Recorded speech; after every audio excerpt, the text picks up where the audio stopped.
In this video, we will discuss turning on and off the software update icon on a CP5 or CP5i control pad. The software update icon displays when an update is available for the control pad.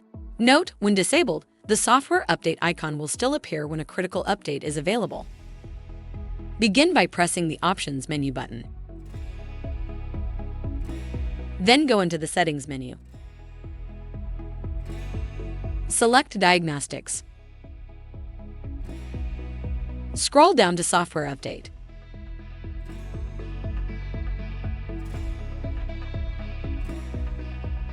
Choose Icon Display. Here you can enable or disable the software update icon. Press Select to save your setting. Note that this setting is only saved for the current Dr. A-B profile.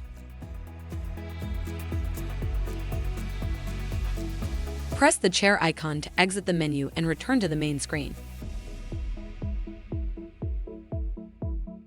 If you have additional questions, please call customer service at 1-800-547-1883. A helpful A-dec associate is just an email or phone call away.